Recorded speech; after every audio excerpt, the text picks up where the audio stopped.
Bienvenue sur Planet Wargame. Bon, j'ai pas vraiment de jeu de mots qui vaille la peine d'être dit par rapport à Korn, franchement ils sont tous tirés par les cheveux ou poussifs, alors à la place, quitte à être poussif, je vous propose un petit bourrage de mou. Je vous rappelle que je suis en live peinture tous les jours du lundi au vendredi, sur Twitch, de 18h à 20h. Allez, je vous laisse découvrir la case du jour. Korn. Alors, je rappelle que le principe donc de ce mini-cycle au sein de ce calendrier de l'Avent, le mini-cycle KO, c'est que je lis d'abord la description telle qu'elle, dans les bouquins qui avaient encore une âme, effectivement, hein, bon, Codex V6, oh je râle, il y a du très bon dans le Codex V9, du très très bon. Magnifique présentation, mais il manque quelques petits passages substantiels, quel dommage. Eh ben, on s'en va réparer cette injustice cosmique. Allez, c'est parti. En avant Guingamp.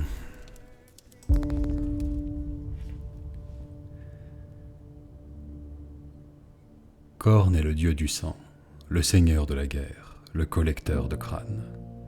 Il est l'incarnation de la colère, de la soif infinie de domination et de destruction. Son unique désir est de noyer la galaxie sous une vague de carnage, de vaincre et de tuer tout ce qui vit, jusqu'à ce qu'il ne reste plus que des océans de sang et des montagnes d'ossements. Le code de Korn est sommaire, du sang, toujours du sang. Son temple est le champ de bataille, son sacrement, le sang des nations. Consciemment ou non, toutes les cultures guerrières lui rendent hommage par leurs actes de destruction, des tribus de chasseurs de tête d'un monde sauvage aux conquérants de planètes de la Légion des World Eaters. La forteresse de Korn. Le domaine de Korn est un véritable autel dressé au culte de la barbarie. Ses fondations mêmes sont le meurtre et le conflit. Ce royaume sanguinolent résonne du mugissement de Korn et du fracas des armes, du claquement du fouet et du son grave des corps de guerre. La salle du trône de Korn est illuminée par une grande fosse enflammée dans laquelle se consument les âmes des couards qui ont fui d'un combat. Cette pièce enfumée se trouve au cœur du donjon de la citadelle d'Airain, le château de Korn. Les murs métalliques de cette forteresse, décorés de marbre veiné de rouge, sont parsemés de protubérances déchiquetées, couvertes de sang et rehaussées de bronze. D'horribles gargouilles grimaçantes, depuis chaque parapet, sont prêtes à vomir un flot de métal en fusion sur tout assaillant. Les douves ne sont pas remplies d'eau, mais du sang bouillonnant de tous les êtres morts à la guerre.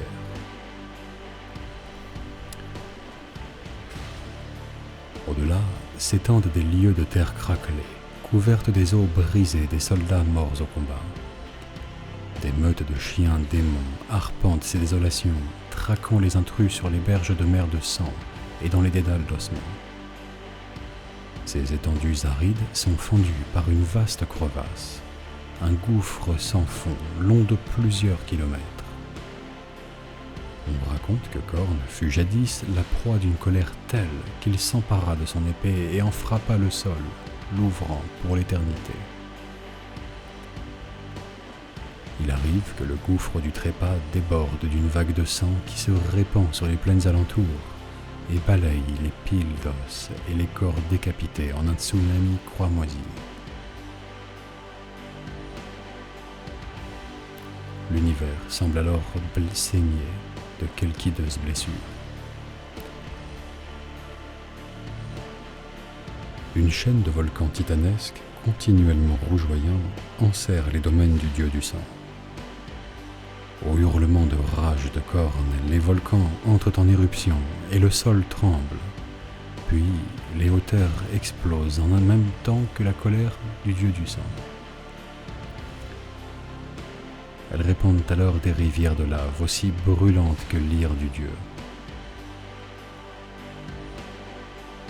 Ces mêmes volcans projettent des crânes de cuivre ardent qui vont s'abîmer sur les terres faibles en proie aux flammes de la guerre, pour y vomir des hordes de sanguinaires ivres de haine. Sur les pentes inférieures de ces pics incandescents se dressent les fonderies de cornes, où triment sans relâche les âmes des guerriers morts dans leur lit, réduits en esclavage par le dieu du sang.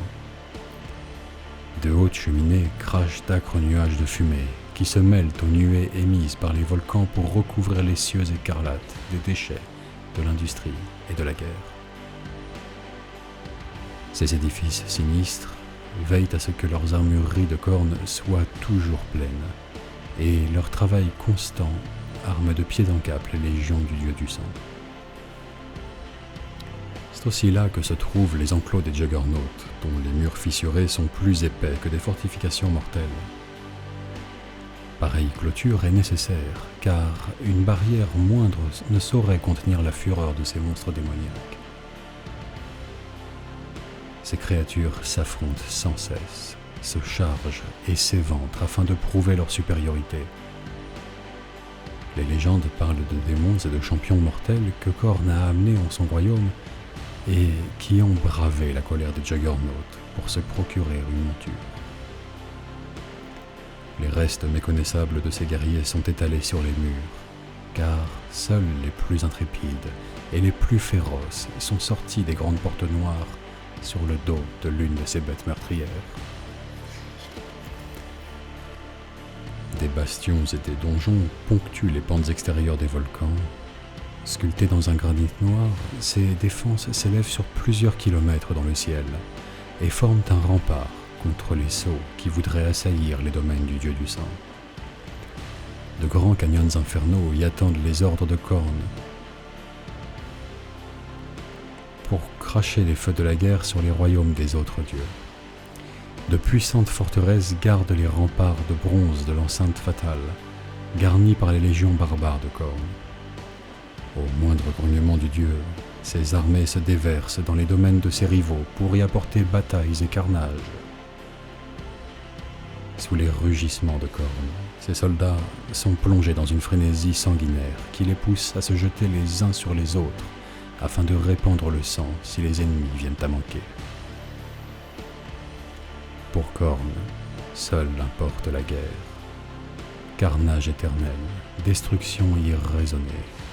Il se soucie peu de la victoire ou du sort des victimes et attend seulement de ses soldats qu'ils se battent jusqu'au bout. Son être entier est tourné vers le flot continu des rivières de sang et la prise des crânes ennemis. Alors, voilà pour la brève description du domaine de Khorne et en particulier de sa forteresse d'Airain. Je rappelle, source codex V6 jusqu'à la V8, je crois, vous l'avez à peu près dans les mêmes termes. Bon, et puis V9, ça s'envole un petit peu. Alors,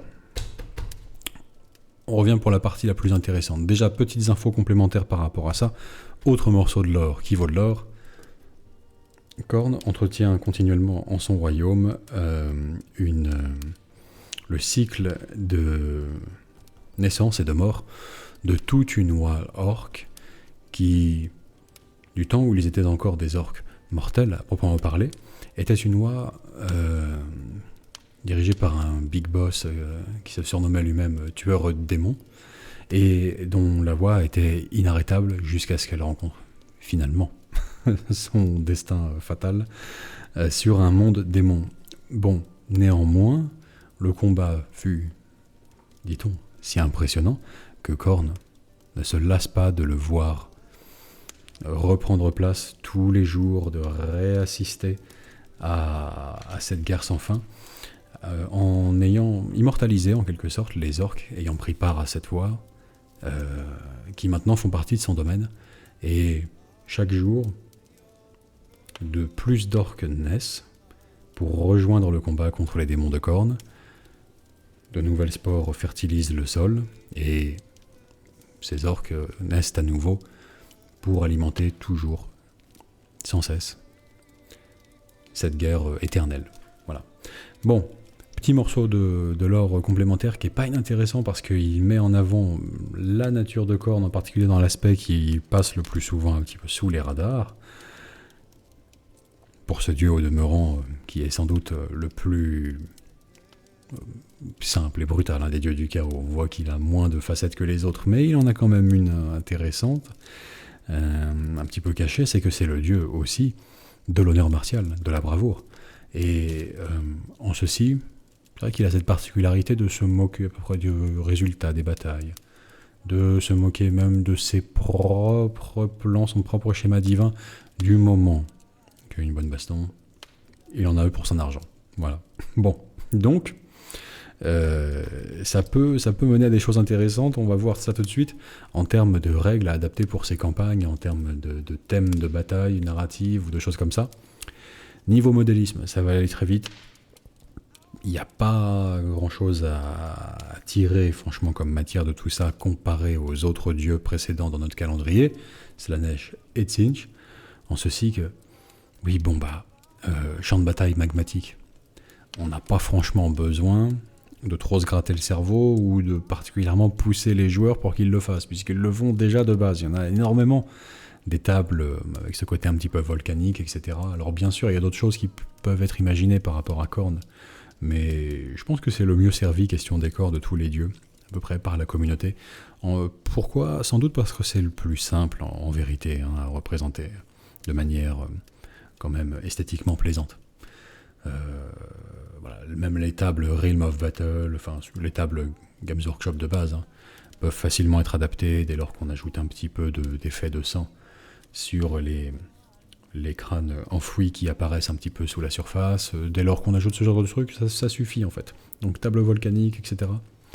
Bon, franchement, énormément de battle mats sont comme ça. Enfin, il n'y a pas trop besoin, encore une fois, de creuser le sujet, contrairement aux deux dieux précédents qui ont des domaines qui étaient assez particuliers à représenter. Bon, donc, on en arrive, par contre, à la partie qui va être plus substantielle par rapport à Khorne, les petites règles fun, sympas, thématiques, qui jouent sur l'immersion, ou tout simplement qui rendent une bataille mémorable. Alors, si on veut disputer une partie dans le royaume de Khorne, ou sur un monde mortel, ou un monde du matérium, qui est sous l'emprise de celui-ci. Bah, je vois plein de choses à ajouter, en somme. Alors, niveau gameplay, ça peut être plus marrant, plus riche, plus varié que l'inspiration qu'il procure niveau décor. Alors, on veut représenter deux choses. Un, la colère qui règne comme une maîtresse cruelle sur cette bataille. Et puis deux, l'aspect au moins égalitaire, on va dire, de Khorne dans son aspiration fondamentale. Alors, en vrac, quelles que soient les armées qui s'affrontent, on peut implémenter des petits trucs suivants. Le 8, chiffre sacré de Khorne. À chaque fois que le 8 apparaît, bon, Khorne porte son œil sur le champ de bataille et octroie ses bénédictions à l'unité qui semble avoir sa faveur pour le moment. Donc dès qu'on fait un 8 sur un jet de charge, un 8 naturel, bien sûr, on peut imaginer plus une attaque, que ce soit pour les unités de Khorne ou pour les unités de l'adversaire. Le 8, hop, plus une attaque, ou double d'attaque, que sais-je. Ça dépend à quel point vous êtes prêt à mettre ce genre de variable où vous voulez placer le curseur. Le 8 n'apparaît pas si souvent que le 7. Bon, il y a quand même une distribution en cloche sur 2d6, donc c'est pas non plus rare, attention. Mais voilà, pour le rendre un petit peu exceptionnel, pourquoi pas doubler les attaques de l'unité pour ça, un peu délirant, mais ça passe. On peut également imaginer que ce soit un environnement, surtout si on parle vraiment du domaine de Khorne, dans le royaume du chaos, que ce soit un environnement où, qui déclenche automatiquement l'ire de tous les belligérants. Alors, par exemple, charge obligatoire. Eh oui, dès qu'on arrive à 12, portée de charge habituelle en tout cas, d'une unité ennemie, charge obligatoire. On va pas forcément la réussir, mais on doit la tenter. Ça peut être pas mal. On peut imaginer des charges à 8 minimum. Si vous n'avez pas la première règle, pourquoi pas, ça peut faire écho au chiffre sacré de Khorne sans avoir l'effet d'augmenter les attaques ou que sais-je. Charge à 8 minimum pour tout le monde. Pourquoi pas. Ça favorise les armées de corps à corps, ce dernier truc, attention. Euh, j'ai une préférence pour le charge obligatoire. Ça force à manier ses unités avec délicatesse, quand même. Faire des mouvements de sorte à ce que l'unité doive lutter un petit peu contre sa propre frénésie meurtrière qui s'empare d'elle, sa propre rage, et donc se tenir plus à distance si elle veut éviter d'être obligée de charger, quoi. Bon. En vrac, qu'est-ce qu'on peut avoir d'autre? On peut avoir aussi un truc qui renvoie un petit peu au canon à crâne de Khorne, là. Unité qui, lorsqu'elle était sortie, je pense que on a été nombreux à se dire, mais unité d'artillerie comme ça pour Khorne, fond de cours, qui balance peu importe les munitions, bon, c'est pas très Khorne, quoi. Et en fait, si, c'est pour déloger les couards qui se cacheraient à couvert, ou pire, hors de toute ligne de vue. Ah, inacceptable, qu'est-ce que c'est que ça? Donc c'est pour pousser un petit peu au cul les unités qui jouent pas le jeu de la bagarre, tout simplement. Donc, on peut imaginer quelque chose du même ordre dans le royaume de Khorne. On peut imaginer des crânes enflammés, des crânes d'airain, des giclées de lave, ce genre de choses qui s'abattent sur les unités qui resteraient trop longtemps à couvert. Ou tout simplement, qui auraient même le tort d'y avoir recours. On peut imaginer un truc comme ça. Entre les deux éventuellement. Avec comment dirais-je, vous portez ça à la connaissance de votre adversaire ou pas, vous le gardez en surprise, ça dépend. Mais ça peut être intéressant. Soit on le sait, c'est dit, et c'est comme ça. Attention, on remonte les manches et on y va à cette partie parce que voilà, on ne veut pas avoir de planqué, bon très bien. Ou alors c'est à son insu et il le découvrira à la dure. Pourquoi pas? Ça peut être intéressant aussi. Couvert, hors de ligne de vue, peut-être une sanction plus dure pour ceux qui sont hors de ligne de vue, une sanction plus douce pour ceux qui restent à couvert, par exemple ceux qui restent à couvert pendant 2 tours auraient droit à la petite punition divine, et ceux qui se mettent hors de ligne de vue directement, eux c'est effet immédiat, quoi, banco. Bon, c'est comme ça. Donc voilà en vrac ce qu'on peut imaginer. D'autres choses également, j'ai bien envie d'ajouter une petite règle un peu inspirée du codex Black Templar lorsqu'il était encore... il a couvert plusieurs éditions, mais V3, V4, V5, il est resté sensiblement le même, où il y avait une règle qui représentait un petit peu le tempérament fougueux, on va dire, de ces Templiers, où, contrairement aux autres chapitres et aux autres unités de manière générale, lorsqu'ils effectuaient des tests de commandement, ça ne les faisait pas reculer potentiellement s'ils échouaient, c'était dans les éditions passées, hein, mais ça les faisait au contraire avancer, aller au-devant de l'ennemi. Et on pouvait même provoquer, par exemple, les genres d'escouades plutôt de soutien, des escouades dévastateurs, Black Templar, les provoquer, les forcer à aller au-devant de l'ennemi en faisant une perte. Ça pouvait se faire. On peut imaginer quelque chose du même ordre, transposé en V9, à base de l'unité qui rate un test d'attrition, par exemple, peut effectuer un nombre de pas, enfin doit effectuer un nombre de pas de mouvement égal à son nombre de figurines perdues, qui le rapproche de l'unité ennemie la plus proche, par exemple. Ça dépend des valeurs, vous pouvez voir, c'est vrai que sur les petites... les MSU, les choses comme ça va avoir moins de prégnance quand même, cette idée. Mais donc vous voyez, si vous jetez 2d6 à chaque fois qu'il y a des pertes liées au tir et vous avancez vers l'ennemi le plus proche d'une valeur en pas qui correspond à l'écart entre vos 2d6 et votre commandement, ou alors le nombre de pertes, enfin voilà, c'est que comme vous voulez. Bon, ça peut s'adapter un petit peu en fonction des armées en présence. Ce genre de choses. Mais l'idée est vraiment de représenter la frénésie meurtrière qui s'empare de tout le monde dans le royaume de Khorne, fondamentalement. Autre règle du même acabit, assez fun, je dois dire que j'ai un petit faible pour celle-ci, les défis. Les défis défilés. Alors,